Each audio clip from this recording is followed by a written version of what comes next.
ప్రస్తుతం మనం వాడే వస్తువుల్లో చాలా వరకు ప్లాస్టిక్వే. అందులో కొన్ని రకాల ప్లాస్టిక్ చాలా డేంజరస్. వాటిలో ఫుడ్, నీళ్లు వంటివి అస్సలు పెట్టొద్దు, లేకుంటే ఎన్నో హెల్త్ ప్రాబ్లమ్స్ వస్తాయి.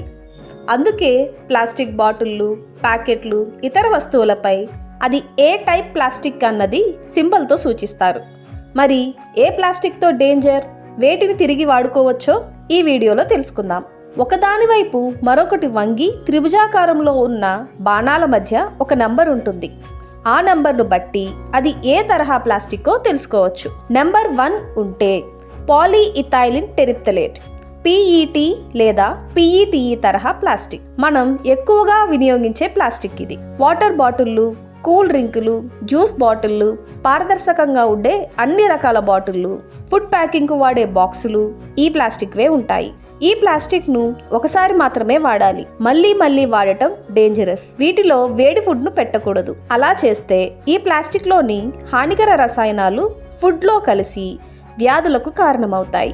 నెంబర్ 2 ఉంటే ఇది హై డెన్సిటీ పాలీఇథైలిన్ అంటే HDPE ప్లాస్టిక్. నూనెల క్యాన్లు, షాంపూలు, డిటర్జెంట్ల బాటిళ్లు, ప్లాస్టిక్ బ్యాగులు, వాటర్ జగ్గులు, బకెట్లు, కుర్చీలు వంటివి దీనితో తయారు చేస్తారు. ఇది పెద్దగా హానికరం కాదు. ఒక లెవెల్ వరకు వేడిని తట్టుకుంటుంది.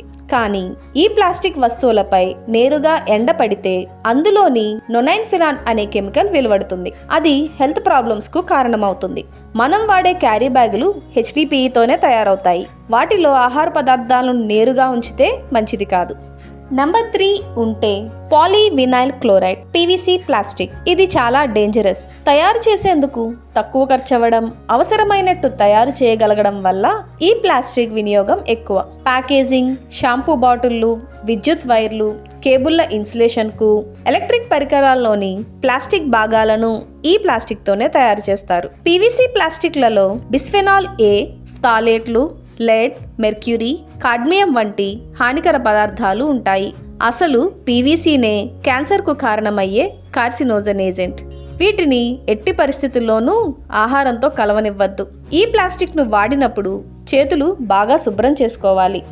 నెంబర్ 4 ఉంటే low density polyethylene LDPE plastic. HDPE తరహాలోనే LDPE కూడా పెద్దగా ప్రమాదకరం కాదు. ఈ ప్లాస్టిక్ మెత్తగా, వంగేలా, సాగేలా ఉంటుంది.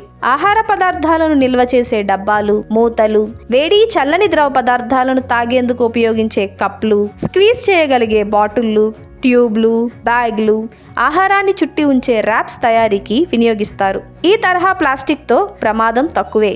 అయినా నేరుగా ఎండపడితే నొనైన్ఫిరాల్ వంటి రసాయనాలు వెలువడతాయి. అవి శరీరంలో హార్మోన్ల ఉత్పత్తిపై తీవ్ర ప్రభావం చూపుతాయి.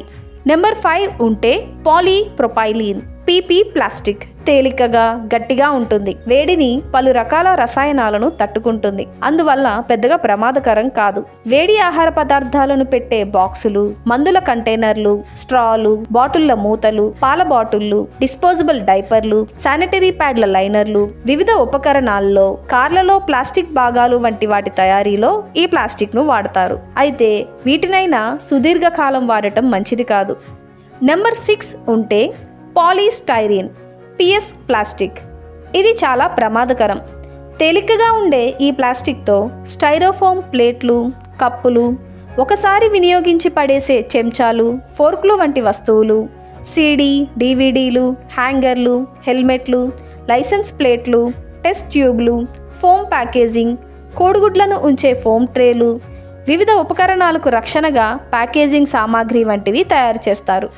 ఈ ప్లాస్టిక్లోని స్టైరీన్ రసాయనం క్యాన్సర్ కారకం. ఇన్ఫర్టిలిటీ, న్యూరో, కాలేయం, మెదడుకు సంబంధించిన సమస్యలకు కూడా ఇది దారితీస్తుంది. ఈ స్టైరీన్ రసాయనం సిగరెట్లు, కార్ల నుంచి వెలువడే పొగలోనూ ఉంటుంది. నెంబర్ 7 ఉంటే BPA, పాలీకార్బోనేట్, లెక్సన్లతో పాటు పలు ఇతర రకాల ప్లాస్టిక్లన్నింటినీ ఈ కేటగిరీలో చేర్చారు. రీయూజబుల్ వాటర్ బాటిళ్లు, ఆహార నిల్వ బాక్సులు, నీటి కంటైనర్లు, పళ్ళ రసాలు, కెచప్ల బాటిళ్లు, కంప్యూటర్లు, పవర్ టూల్స్లో ఇతర చాలా రకాల అవసరాలకు ఈ కేటగిరీ ప్లాస్టిక్లను వినియోగిస్తారు. వీటిలో BPA, పాలీకార్బోనేట్లోని రసాయనాలతో పిల్లల్లో శారీరక మానసిక ఎదుగుదల లోపిస్తుంది. పెద్దవాళ్లలో ఇమ్యూనిటీ దెబ్బతింటుంది. ఇన్ఫర్టిలిటీ సమస్య తలెత్తుతోంది. ఏ తరహా ప్లాస్టిక్ అయినా సరే వేడికి గురైతే కరిగి ప్రమాదకర రసాయనాలు విడుదలవుతాయి. అందువల్ల వేడి ఆహారాన్ని నిల్వ చేయడానికి ఎట్టి పరిస్థితుల్లోనూ ప్లాస్టిక్ బాక్సులు, కవర్లు, ప్యాకెట్లను వినియోగించవద్దు.